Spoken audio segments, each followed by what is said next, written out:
this afternoon, I'm making coffee. Now, I don't always drink coffee this late, but I am today. My body has actually not wanted coffee the last few days. And I've taken it easy. Today, however, I got a new special coffee. My Honest coffee arrived from Ethiopia, roasted in Northwest Arkansas. And I'm very excited to make another cup of it. And I'm going to answer the question, how does Ninja and coffee work together for me?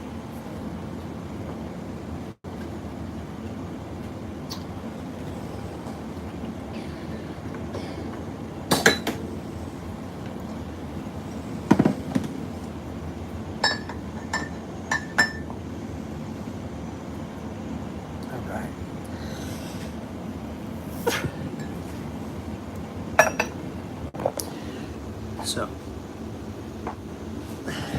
I'm gonna try to hit on the principles here first. Ninja, I enjoy it for the creativity, the resourcefulness, the fact that I love moving my body. That there's an element of fun and training, as well as like constantly leveling up, becoming a better, and enjoying the whole process is built into it. Similar with coffee. There is this process from the first time I tasted it, not liking it, to trying coffee over time, and then liking it a little more, but then tasting actually good coffee and being like, wow, that was amazing, how did that happen? And then learning, wow, there's a lot of time and effort put into this, from where it's gathered in the world to how it's roasted to how it's prepared. I want to hone in a little bit over time, getting a grinder like this that will help it be the same grind size, eliminate variables, just like Ninja where you're projecting something like, how do I do this? I need to eliminate variables, so you're not trying to move a bunch of things at once. Similar to the coffee honing in, eliminate the variables of the grind size. In this case, coffee. I get this as a Father's Day gift. Now I can eliminate the variable of water temperature. So then I can have the water temperature the same or honed in exactly what I need to for that coffee. And then adjust it as needed. Similar to Ninja, I can focus in on, hey everybody, I can focus in on one specific movement and adjust only one thing the best I can. So there's something similar in that correlated just the principles of coffee and Ninja. But as far as why I do it and the actual experience of it, coffee takes me somewhere. I have this, it's from Ethiopia, and I've never been to Ethiopia. I'm excited to travel there sometime. But this, I get to smell something from Ethiopia, and in a way it takes me there. But it's more than just the place. It's the aroma that invites that anticipation of hope to me. And in the same thing, that is constantly what I do for Ninja. It's looking at something and saying, I wonder if this is possible.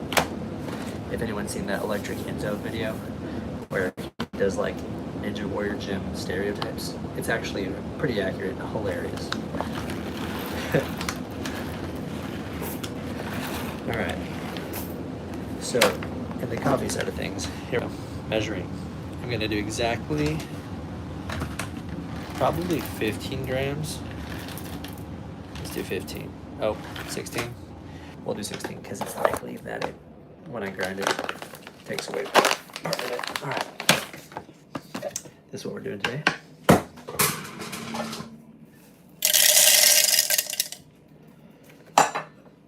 Agara Ukro G1. Very interesting.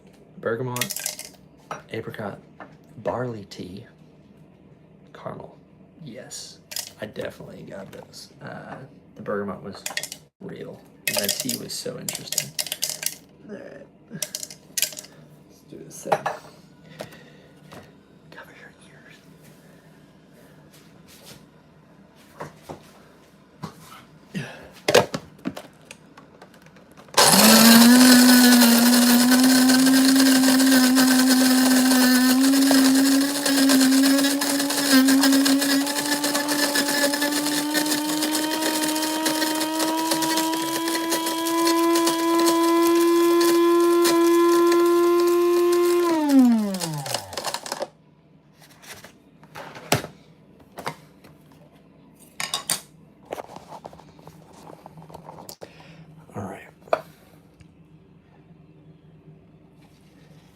around the edges. Try to get the fines. So if there are extra powdery fines on like this one, that it doesn't get in the center. That's the goal. All right, so I'm gonna equate making this coffee to Ninja Warrior in how I learned to lache. When I first learned to lache, just being athletic and doing it, it felt weird, but I could kind of pull and pop forward and get 8 to 9 feet, right? Hey, what's up, everybody? With coffee, I could make it and feel like I made a coffee that was all right. Now the huge difference was once I realized go to a really nice place where someone actually knows what they're doing and they make you really good coffee. There's a huge difference, and I'm realizing, oh, what am I missing here? So same with the lache, I realized, okay, I'm not getting what I want. I feel like I'm about to fall. So in Ninja, what I had to do was learn from other people. I asked Caleb Benson and other people, they're like, oh, you're gonna have to work on this part of the swing. So it was a specific smoothness just in the building up the tension. One was us burning out my hands by doing too much. So we gotta try to build up the momentum with one big swing. One, kick the legs out, swing back, and then pop. Just the basics. So I had to rep that. That was the first win for me. All right, we're about to start the timer.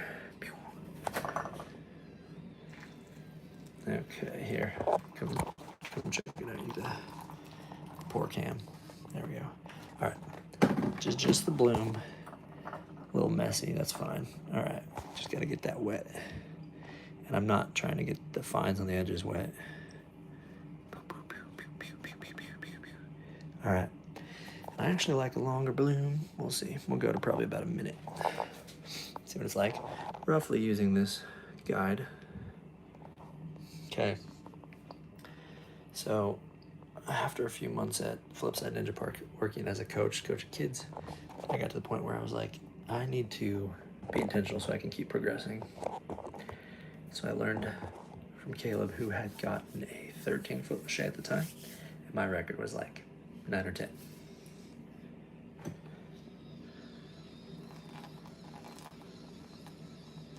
And I was like, how do I improve my lache? So I went over there and he worked on talked about the hollow body kick, borrowing from gymnastics, lots of control training in gymnastics, where you control the variables, you work on very specific movements. In this case, like right now, this is the second time I've made this coffee, and I'm following a very similar thing. At 45 to 50 seconds for the bloom, I'm going to the second pour, and I need to make sure it drains properly. If it slows down, then we get a clog, and it will affect that taste. Same way that if some part of the chain isn't working properly in the lache, you're going to affect, you can get hurt, but you can also limit your max potential. So after working with Caleb a few times there, and we worked on the laches and stuff, I got to 12-foot lache was my record. And then I never really needed to work on longer than that, because for competitions and stuff and everything, it was just not practical. Most of the time you just need to be able to move. I mean, there's competitions, they won't put huge laches like that unless you're skipping. So it wasn't that practical, right? So then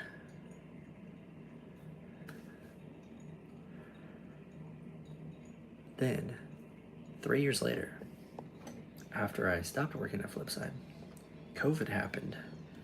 I worked at Starbucks. I worked as a window cleaner. I worked delivery driving. And I worked on our house. We ended up flipping our house, moving to a new place, helping my wife get her grad school. While she was doing grad school, I got approached by somebody, connections back from college, that said, hey, we're opening a ninja gym, do you want to help us? And I was like, oh my goodness, that sounds like an opportunity. Absolutely. So then for the next 2.5 years, actually longer than that, from 2021 through 2024, 2024, the beginning of 2024, I helped open and work and develop curriculum and competitions and oversee the coaches and build obstacles and work, learn bouldering. I even got to set some bouldering routes, all that at Upward Ninja and bouldering. During that time, in my 30s, I was 30 when I started helping, and we're 33 when I left, right? I got to very close to catching that 13-foot lâché, which is cool because I also did some other things and hurt my shoulder doing some really silly thing with disc golf. Bad form. Back then, max power with bad form, almost through my shoulder. I think I might have thrown my shoulder out. It was crazy. Physics. So I had bad form because I was leaning, and when I spun, power from the hips and leaning, my torso was off axis. So then that extra whip was happening to my shoulder instead of the arm, and then the disc. Similar with the lâché, you're on the bar, you're trying to generate your force, you have to be efficient with it. So, crazy. Oh, we got a clog. It's not draining properly. I'm gonna have to bypass it here. Oh boy. I'm just gonna pop it off here. 281. So, yeah, that was a fun story about lâché. And I have a video of it when I catch a drop, but didn't actually catch it.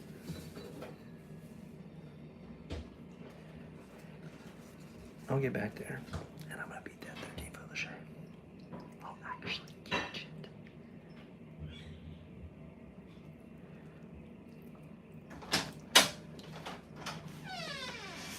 it. Hey.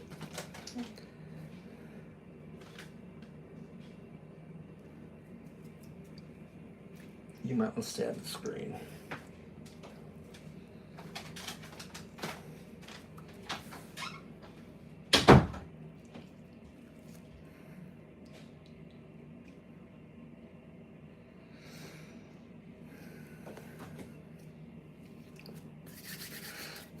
But for now, my goal is build up longevity, strength, shoulders, chain, hang chain, balance chain from the ground up. I use caffeine with coffee because I enjoy it. It's part of it. I have to be careful and stay hydrated, drink extra water, extra electrolytes. I like coconut water, all that stuff. I can use it, but I don't want to abuse it. You need to know your body. If it causes you jittery, extra stuff, it's not that good. In the right time and place, it's good. With me and ADHD stuff, caffeine actually helps. I really appreciate it. And then I love the experience. So I'm gonna go get some work done because I'm teaching a PE class tomorrow, so I didn't get everything ready. But until then, that's the same stuff. At the PE class, we'll be learning the basics, work on that body composition of just how can you move. Composition is the wrong word. Body strength. Move, get strong, and build endurance with the basics. Bend your knees, your arms, everything, and enjoy the journey. I'll start competing this year and stuff. I'm excited for it. Here comes Ninja. And secret, no one's here, but maybe someone's here. See, here's a secret. I want to open a Ninja gym or a bouldering gym. Both. I really do. So that's gonna be a thing. Blessings. Glad you're here. Have a great day. And